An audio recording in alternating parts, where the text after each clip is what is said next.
So we want to have a closer look and want to look at the predictable success for optimal patient outcomes if we place immediately, especially in molars. And also at the end or the last third of the presentation, I just want to show you a new kind of implant philosophy, especially combined with the immediate molars. And yeah, a new implant shape and maybe a new systematic or a new classification I want to present you. So let's start with these questions at the beginning. So what about immediate molar placement? What do we know? What is important to know? Where are the facts? And what about the predictability? So is it safe? Can we do it also in molar, upper or lower? Because there are some restriction, I would say. What about the classifications? I already mentioned this. So we will go through the classification which are already existing. And I will show you some classification or a classification we established now, and we want to present in the next year in 2026 on the congresses. Right implant system. Well, honestly, yes, of course, we are invited by an implant company, so it's clear to talk about an implant system. I will show you a new kind of shape, a new kind of implant philosophy also, which maybe makes the implantation in the molar region much more easier. But let's talk about the things we are planning at the moment. So if we extract a molar, so what to expect? And thanks to the new technology like CBDC scans, STL files, DICOM files, you have the chance to do segmentation. We can already have a look on the CBDC and how the molar or the alveolar will look like before we do the implant placement or before we do the extraction. And if you do the extraction properly, if you separate the tooth and you remove the root by roots, then you can see there is bone existing there. And we have to talk about the dimension of bones we have to expect if we extract. But we will talk about this later, just to get through clear. And of course, especially if we go to the front teeth, but in general, we have to think about the bone surrounding the tooth at the moment we will extract him. Because sadly, we're not extracting only periodontal health teeth, we also, or most of the time, we have problems. So in general, we know this classification, and there's class 1 till class 4, and you see the different shapes of alveolar bone around teeth. And if you look into the literature, which class occurs most of the time, then we have class 1 and class 4. And of course, class 4 is not the easiest one to place an implant immediately. And class 1 is the one we would love to, but not always possible. Next thing is, if we place implants immediately into a socket, we have to think about different kind of angulations. So you have the angulation of the tooth, like on the picture B. That's quite normal. You have the angulation of the tooth, you have the angulation of the prosthetic or of the natural crown, you have the angulation of the alveolar, and you have a kind of angle between the buccal and the palatal wall, or the buccal and the lingual wall. So these are different kind of angulations which are forcing us where to place the implant and where to put the crown on it. So that's very, very important. If we look at molar regions, we mainly are not forced, but we are willing to place the implant central so that the screw canal is also central and that the prosthetic is easy to match or easy to do. So if you look at angulations, yes, we have different kind of angulations. Normally, you would expect these kind of angulations between the root and the crown axis only in the incisors or maybe also in the canines, but not more. And if you look, there is a small difference between males and females, but there are a difference between the central and the lateral incisor or the canines. And of course, we have this differentiation also in the maxilla and the mandible, and we have them also for premolars and molars. That's very interesting if you look at these parameter and if you look at this study by Lopez et al. So that means we have to expect some difficulties where to put the proper prosthetics. Because in my opinion, the best peri-implantitis prevention is to put a proper prosthetic on the implants. So regarding the angulation, we have to be aware of that. So you can go through the whole literature and you will see a lot of things. The next one is the wall thickness around the teeth or the wall thickness of the alveolar. That means we don't want to have resorption. That's the reason why we do the immediate implant placement. And nutrition has to come from somewhere. And if we don't do the socket shield or partial extraction therapy, as you may know, in the premolar or in the one root teeth area, as I can say that, single root teeth, then in the molar area, it's something different because we extract all the roots, and then we have to deal with thinner alveolar bone thickness. So that's quite important. We will get there later on. And of course, the sagittal bone position is something, the labial bone plate, the palatal bone plate. It's very important for us to know before we do the extraction what to expect. So that's the reason why we do the CBDC scan. And of course, we are planning not to harm any bone. And we want to keep as much as bone as possible because this is also ruling our implant position. You know, if you deal with megagen implants, you're placing these implants always subcrestally. So we have to be sure where the bone level is, where the bone level will be if we do the extraction. And that's kind of quick first information we need if we talk about this subject. So the biggest question is, can we predict and place in every situation? So especially in the molar situation. So if we look at the upper molar, we have the sinus, we have three roots, and we don't know if there is enough bone in between the roots or in height. And in the lower, we have two roots and we have a big septum. And as a very experienced clinician, for sure, you would say, if I want to try to place something in between the septum, it's often very difficult because the septum is very thin. And even if you look, if you use the versus systematics, it's not that easy. So this will raise the question, do we have to do things like that guided, yes or not? We will highlight this later, but just keep it in mind. That's a very, very important question to say, can we predict something? And if we talking about prediction, then we can say, okay, just do the definition. Immediate implant placement means we do it immediately at the same time. It's not delayed or early or whatever. And these are the lines we have. And of course, it's very important to have the right implant system because we have to look at the bone which is available after the extraction. And not every implant system, or not, I would say, not implant system, not every implant shape is capable to be the right implant in the immediate placement. So this is something we have to look at. And I would say it's very important to adjust your implant to the right bone, to the bone quality, and to the bone formation and to the space we have. So if you look at this and we want to talk about primary stability, because that's very, very important to have if you place it immediately, then we can look at the CBDC scans, and we know we have some gray scales in the CBDC scan. But sometimes it's better to judge the bone quality like this. If you use AutoGate, which is the implant planning systematic and software by Megagen, then we're using different kind of colors because the human eye is able to see more colors than gray shades. So that's something very important to see. And now we can judge, okay, where is bone, where is soft tissue, what kind of bone do we have?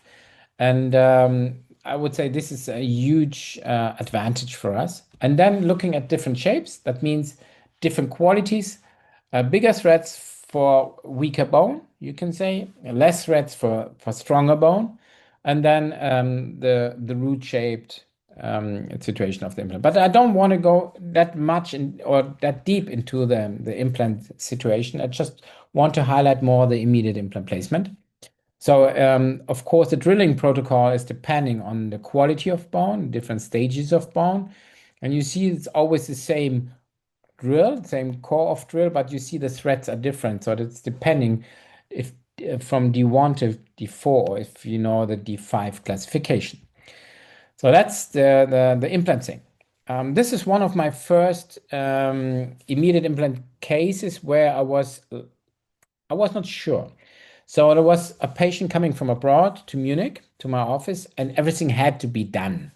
So at that time, I wasn't willing to do this immediately in every case or in most of the cases. In this case, when I extracted the tooth, I knew, okay, there's nearly no primer stability.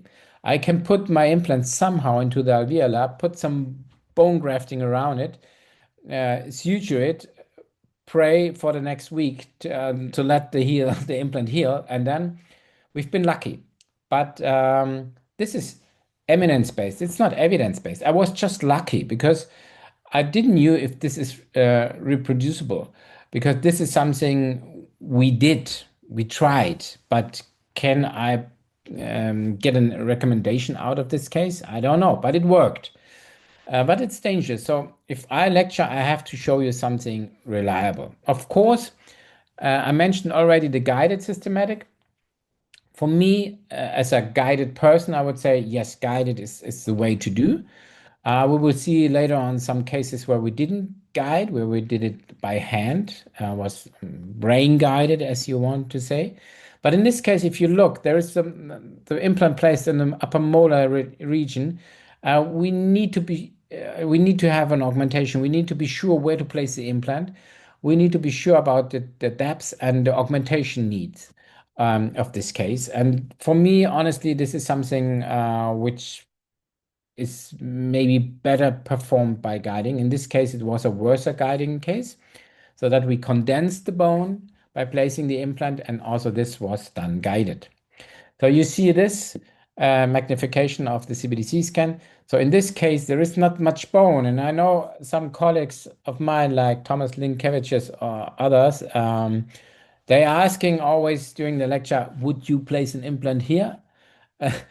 Well, of course, if you're used to and if you're skilled enough, yes. If not, leave it out, because we have a lot of problems around the implant position. We have the parallel root, we have to augment. So I would say this is a kind of borderline case, if I'm allowed to say that. But it's possible. And if you look at the X-rays of this case, then we done it like this. And you see that even the presence of kind of infection can be handled in certain ways. So this is also a question, if is this predictable? And I would say yes, if we leave out some critical points. Like in this case, you see immediately after implant placement, we screwed some multi-units on the implants, but not on the 226. So we left it out, we let it heal covered, and we uncovered the implant after some months, after the bone healing. And then you see the kind of dehiscence around the implant at the time of placement and the top of the implant. It was filled by bone after the time, because body needs to heal. So that's a possibility. You see that we did the augmentation of the sinus very well by doing the Versa systematic. So this is possible. This can be predicted if we look at a lot of things. Well, if we talk about infections, I don't want to go into details, but you see there are a lot of studies looking at this question, and it's a possible alternative to even place. The next thing is also here you can see. The next thing is can we clean it? What kind of infection do we tolerate? So this is something I would recommend. Go into the literature, have a look, or if you want, just write Olga. I can send you this review of the literatures. So people have highlighted this question. The next also, so this is a very nice study overview of this topic. You can see where they placed it and all these things. So if you want, you can get this. The next thing is the jumping distance. Do we fill the gap, yes or not? And I think sometimes this is a kind of religion. So in the single rooted cases, I think there's not so much space to fill. If you look to molars, if you place in an upper molar, yes, you have to augment, because there's so much space to fill if you place it in the middle. And that's something very important. And the next also question is, which kind of material do you need? Do you take? Do you take xenograft? Do you take bone from the patient? I think at the end we need a kind of mixture of bone which stays a long time. So the resorption rate should be not that quick, but quick enough to rebuild it by own bone. Also, there is a lot of literature at the moment existing, so just have a look. And if we jump now into the clinical part, you see in this case, we extracted the upper molar and we placed, we drilled guided because I think that the septums are always able to push your drills into a direction you didn't plan or you don't want to go because of later prosthetic access or because of some bone loss, maybe the sinus is too close. So, in my opinion, guided is important, but it depends on your experience. And also placing the implant guided is, for me, it's very important because sometimes you still can get a deviation of the axis. If you drill it guided, but you don't place your implant guided, then still the implant can look for a different kind of place or position as you plan for the drilling. So that's why we also place these things. We always fill the gap. In my office, we fill it with xenografts in combination with PRGF. So that's something very easy to do, and it's a quite convenient way. And we have a very, very good healing rate. And you always augment more than you need, because also this is something I would have told you 15 years ago. That's stupid. We expect some bone particles to stay in the soft tissue. I will show you the picture. So this is the healing. So we produced an individual healing abutment, as you can say, covering the whole alveolar. At the beginning, it was done by resin. Nowadays, if we know before, if we know in advance, we will mill it in zirconia or we will print it in resin. Because you can, by taking your STL files from the X-ray and by segmentation, you can create the same shape like the tooth has, which his immersions profile, and you can create a wonderful prefabricated healing abutment, which is covering the whole alveolar. Like you see here, the alveolar will be covered completely. And most of the time, we don't suture because suturing will bring pressure on the papillas, and we want to let it heal as normal. Of course, we know that by Dennis Tanner and the Papilla Man and the rules of papillas, we know that if the contact point and the distance to the bone level is in the right dimension, you will regain papillas, of course. But we don't want to harm these things as much during surgery. So this is the outcome. And you see that we can have a lot of positive results if we do that immediately. So I would say the main aspect is not losing structure. The main aspect is not losing bone or soft tissue. So the factors, of course, for being successful are these. Yeah, carefully extracted the tooth, because you ruin the most of the things you ruin by extraction like a wild man, I would say.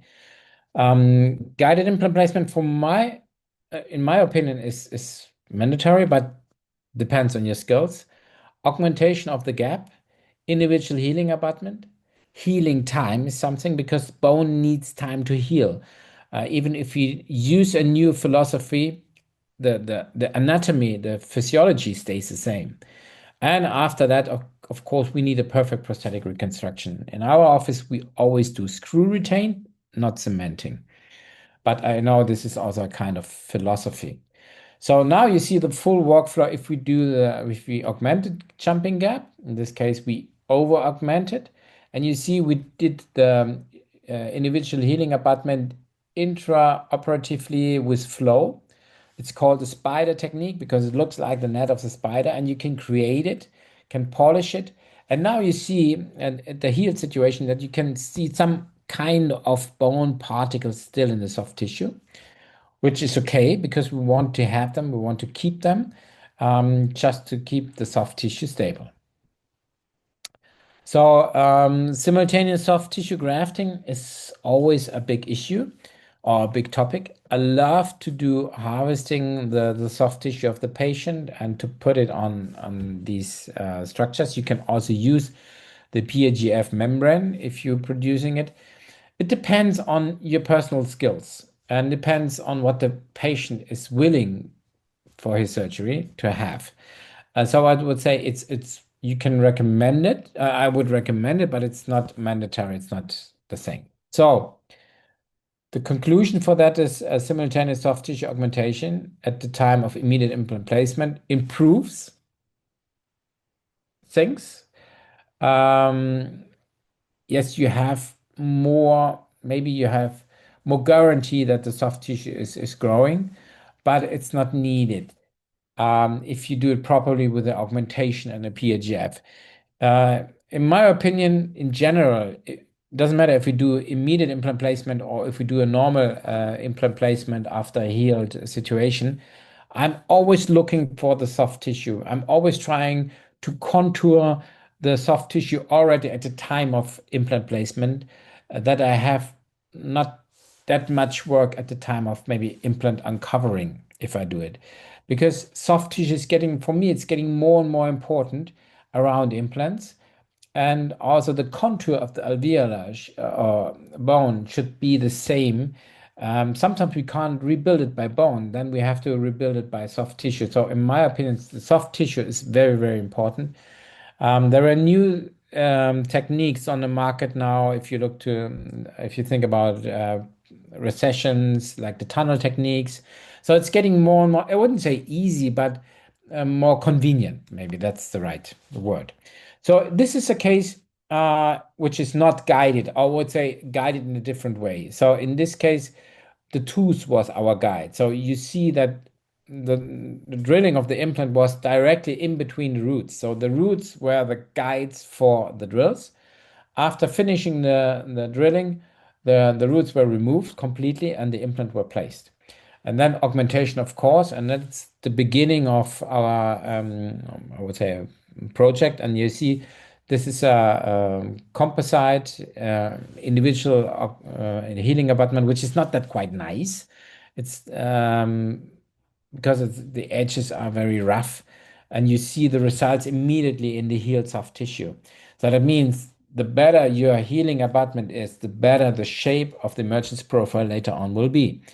And for me, creating the emergence profile during the time of bone healing over the months is way more easier, and it's getting way more elegant than if you do it after the implant and covering. Same here. We drill through the tooth, and you see here, yes, of course, the interradical septum is some kind of big, but it's not that big to keep the whole implant inside. And you see at the X-ray after implant placement that the implant is placed central if we look from the prosthetic axis, but it's not placed central if we look from the root point of view. So if you see the roots, it's more mesial into the mesial root. And this is something we really have to plan in advance.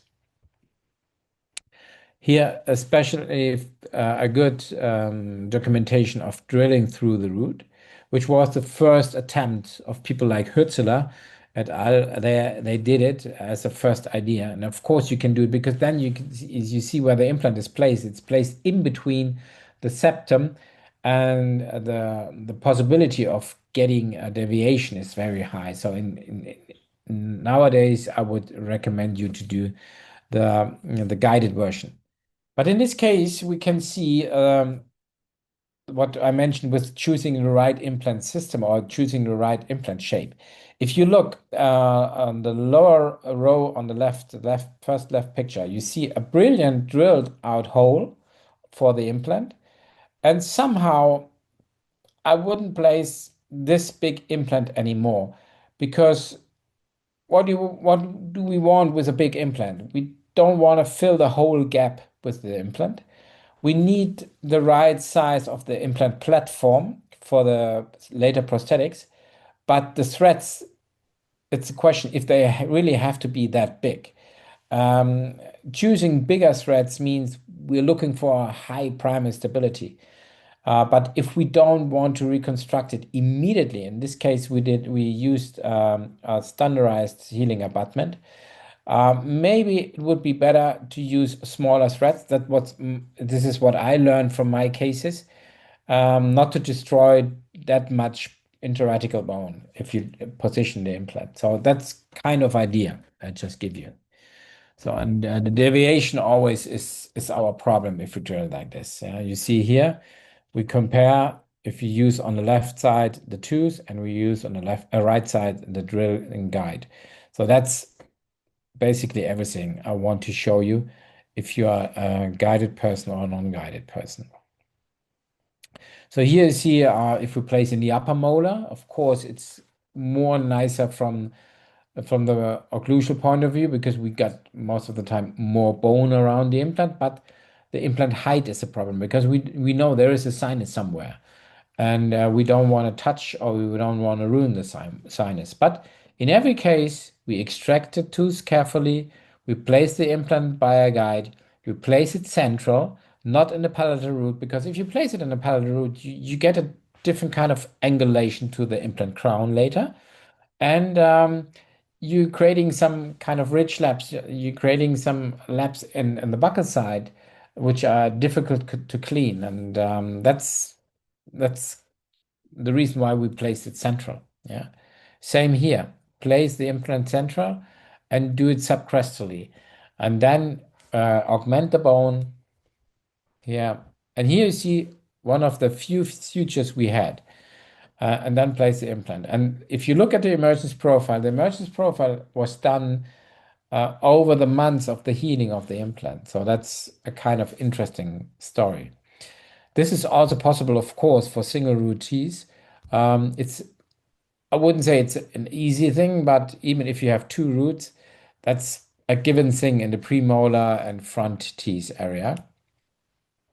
You do the planning, you do the guide, you place the implant via the guide. In this case, it was a funny resin, was a non-colored resin. Let it heal, and then after a while, after the healing, you can place the crown, and you will keep your soft tissue dimensions because that's the most important thing that we can gain. And I think one of the biggest problems is if you place an implant, especially in the molar region, patient is happy at the beginning, turning back to your office 4 weeks later and said, food is stucking in underneath the crown.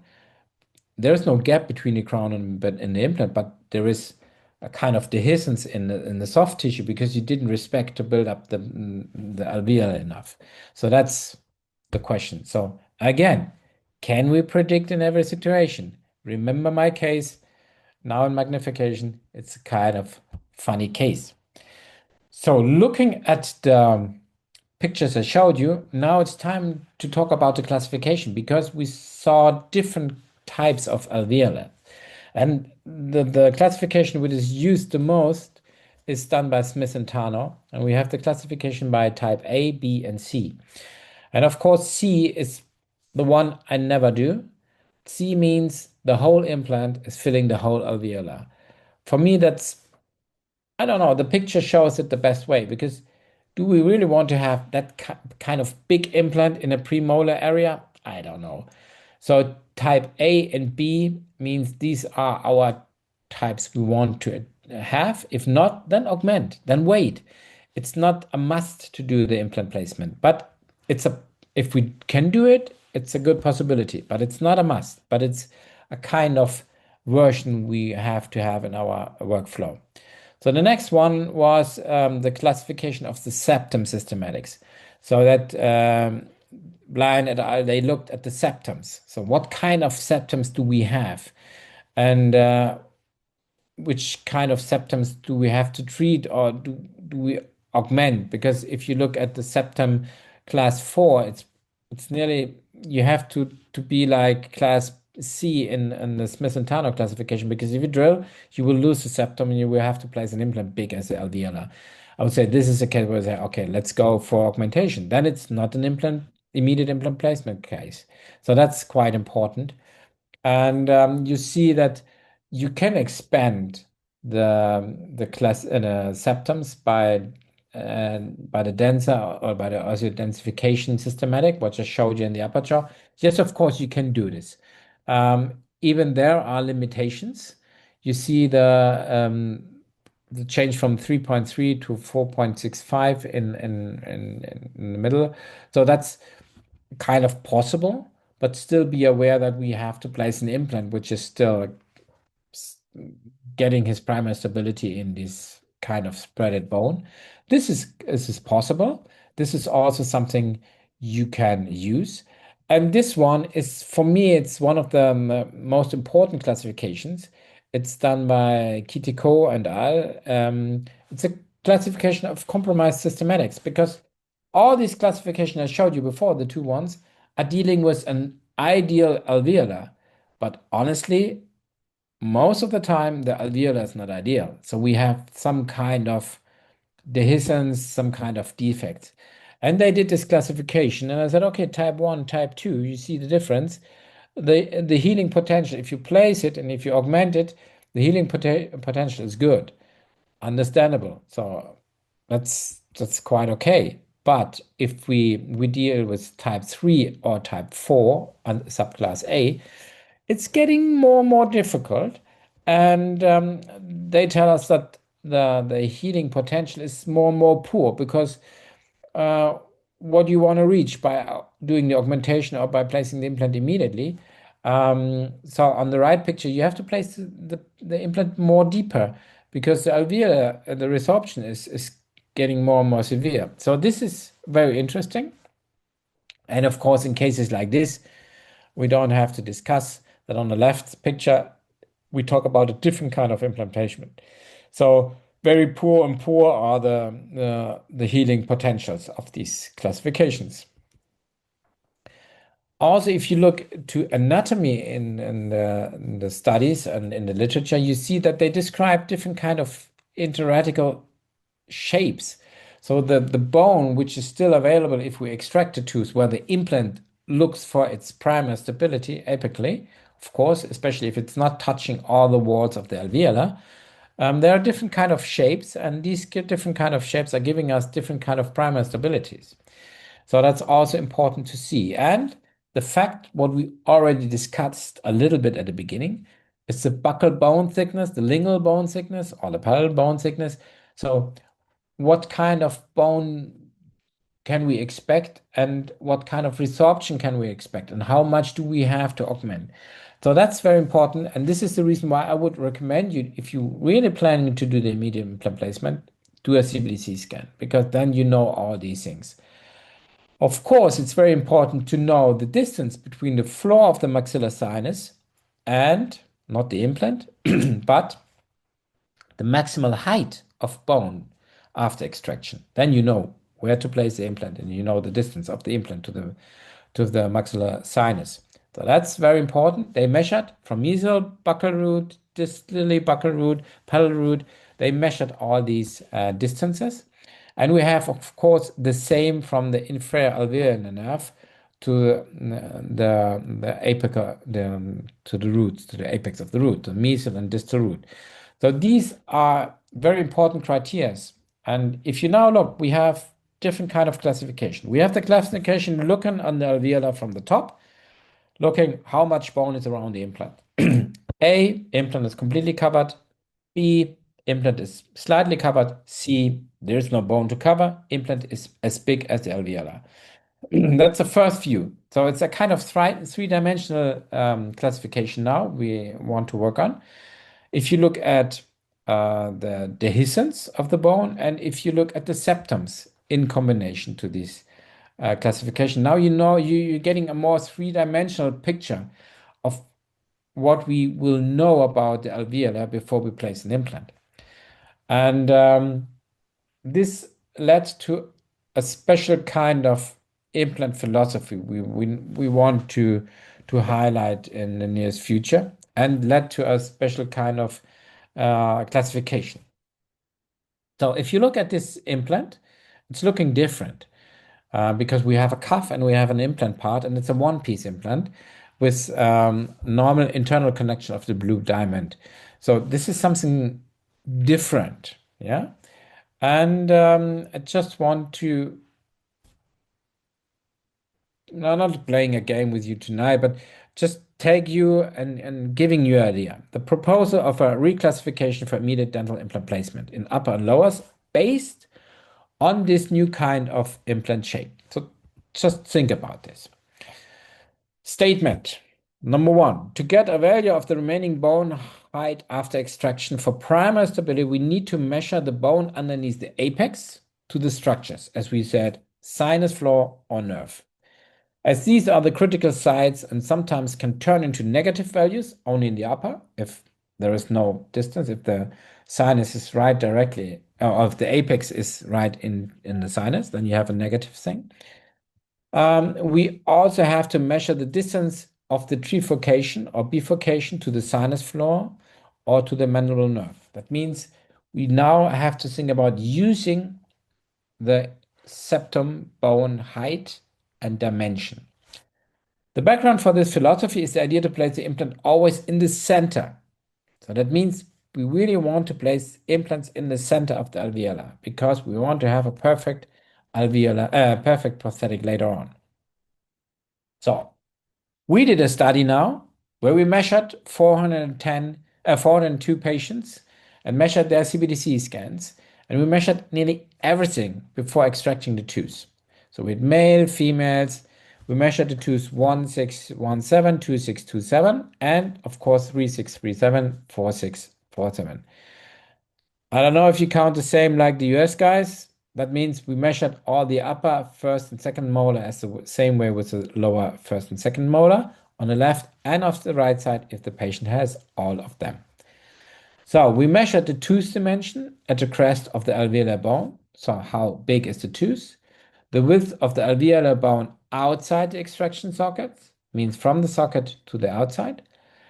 Buccally and palatal we measured the nerve to the mesial root, the nerve to the distal root, same with the sinus, and same with the palatal root, and the same with the apex. So we measured nearly everything, and these are the data we got.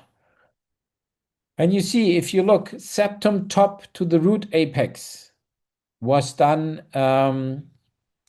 Here we measured septum tops to the sinus and septum bottom to the sinus in the upper jaw.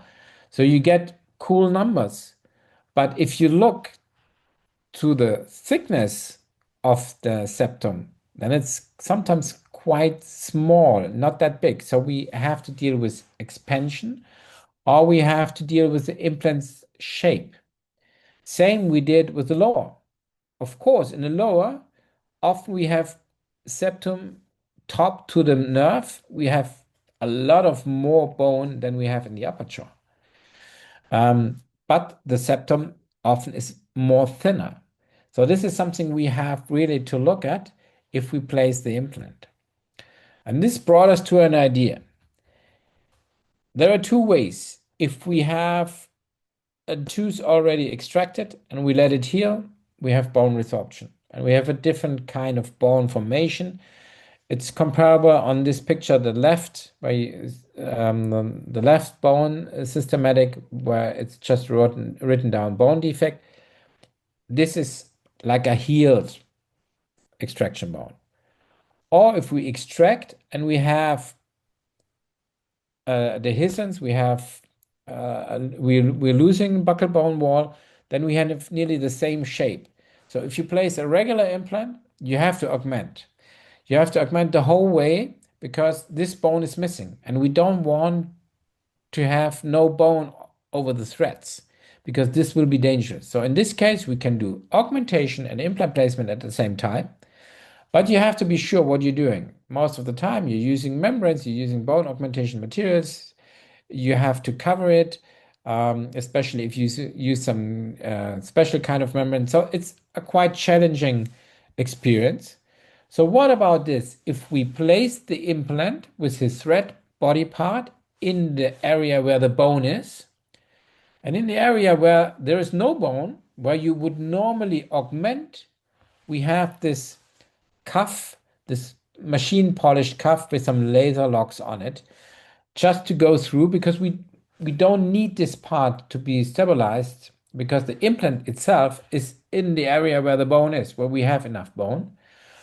And of course, we will augment also this area, but we won't augment it to have a more stability on the implant. We just augment to have a contouring. I will explain this to you in some pictures. So you see, we measure this and we have different kind of heights for the implant available. So we have different kinds of the thread part and we have different kind of heights of the cuff part. So you see, there are threads in different size, big core diameters. We have 5, 7, 9 millimeters. Cuff part, we have 2, 4, and 6 millimeters. So the length is, if you combine a thread part of 5 millimeters with a cuff part of 2 millimeters, then we have an overall length of 7. This is a systematic. And this is how we now gonna measure our implant systematic. Just some example. So you see, if you extract and you have some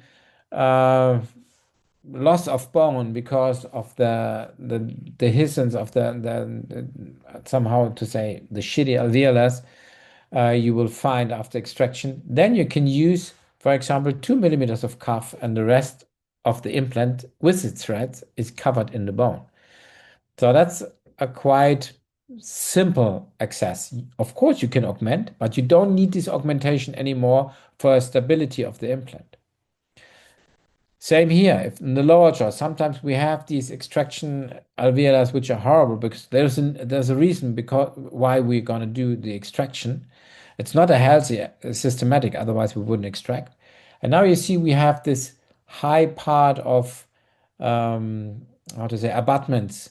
Yeah, but we overcome this with the part of the cuff.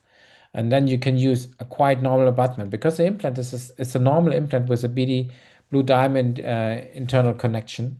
And you augment for contouring. You don't augment for osseointegration because the osseointegration is there where the bone is good, where the implants have their threads. And above this, you see the zone of contouring. That's the area where you will augment, but this is zone of contouring. So I'm at the same time I'm working in the office. I'm also working at the university. I'm working at the University of Frankfurt at the Department of Postgraduate Education. And Paul Weigel, who is my boss at the university there, at the moment when I showed him the implant system the first time, he immediately said, "Well, that's the kind of democratization of implantology, because you don't have to be that skilled implant surgeon anymore to do big augmentations and putting some bone from left to right. If you're smart enough to calculate the cuff part and the implant part, and you're smart enough to put some bone grafting or some soft, I prefer some tough soft tissue there, then you can suture, then you can restore these kind of situations, even if you have some difficult resorbed healed bone areas, especially in the first and the second molar and the lower, then you can place your implants there. And this brought us to a new kind of classification of the immediate molar socket technique. And just want to present this now. It's kind of easy.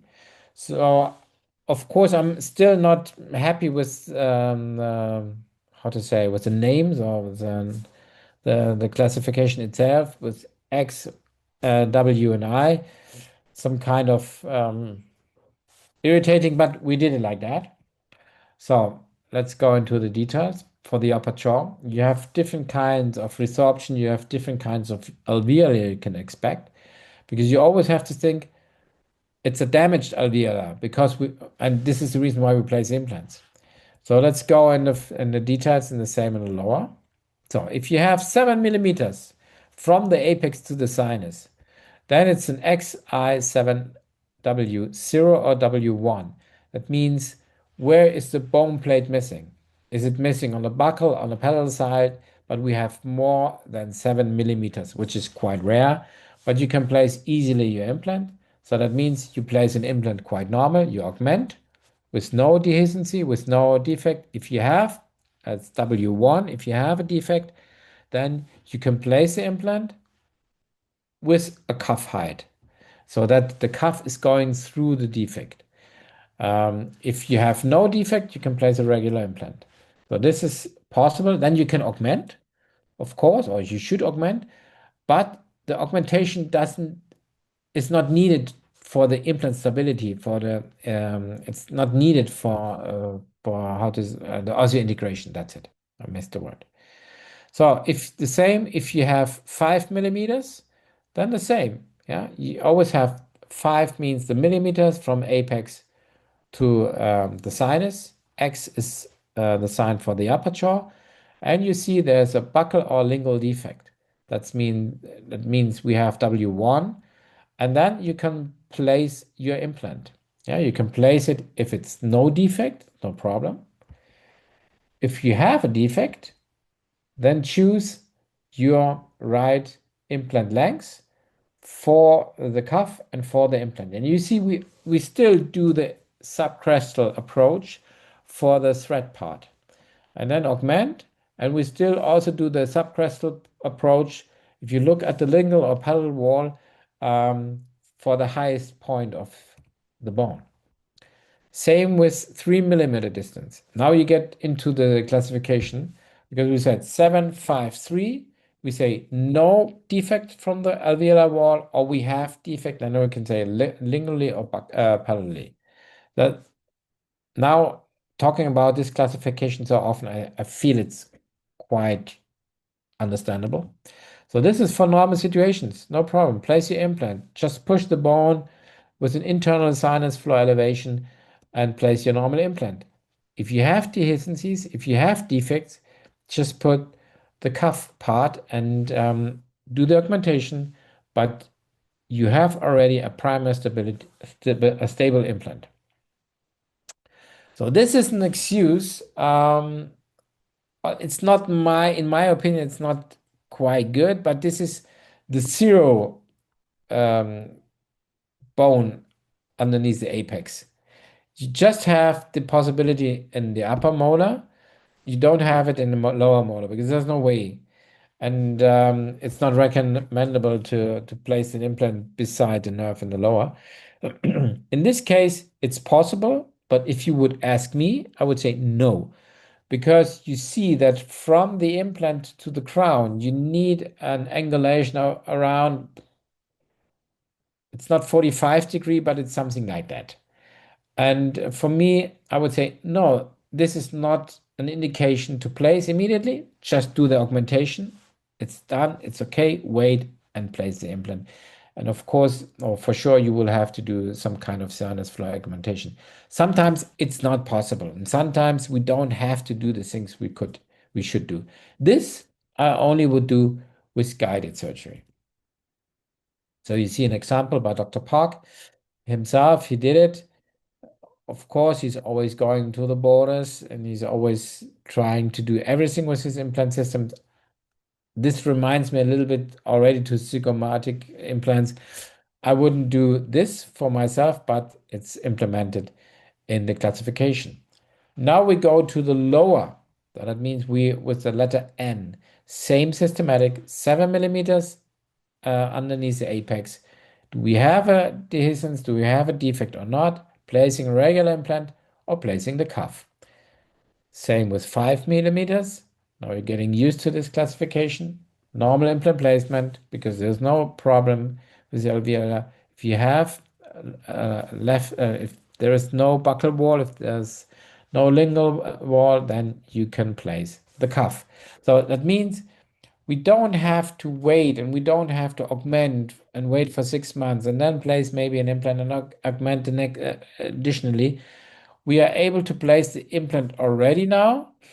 We have primary stability. We have our thread part of the implant into the bone, and we have our cuff going through the defect, going through the soft tissue, being augmented with bone particles, being augmented with soft tissue, and reaching the same results. So even 3 millimeters in the lower, it's getting complicated. Yeah. Then we're reaching more the class C of Smith and Tarnow because we don't have this primary stability in the lower. So if there's no bone available to the apex, then it's getting difficult. Yeah. Because in these cases, there is a high possibility of invading the mandibular nerve, as we write. That's true. Don't do. That's dangerous. That's not possible. augment. Yeah. So the conclusion of the things I told you in a very quick way are immediate implant placement and molars in general is reliable. The surface and bone underneath the apex to the structure counts. That means from somewhere we need our primer stability. Doesn't matter if you do it the conventional way or if you use a kind of new implant shape systematic like I showed you with the BD cuff. We need primer stability. We need bone underneath the alveolar. We need the distance between the apex and the sinus and the apex and the nerve. The situation of the socket wall counts because often we have periodontal problematic patients where we have to extract the teeth, which bone already resorbed a little bit, most of the time the buccal plates, and we have to deal with these cases. And if you don't want to augment that much, or if you don't want to augment by titanium meshes or whatever, use a different kind of implant systematic. And this is at the end. The right implant systematic is crucial because you have to choose your right implant system. That means even if we do the conventional placement without a BD cuff, the normal enrich, we have to look at the implant shape. We have to respect class A or class B by Smith and Turner. That's important for the regular workflow. And if you look at the classification by Kitiko with the resorption, with the missing bone plates, then we have to think more for the BD cuff implants. So at the end, this is the conclusion. This is, I would say, the most important thing.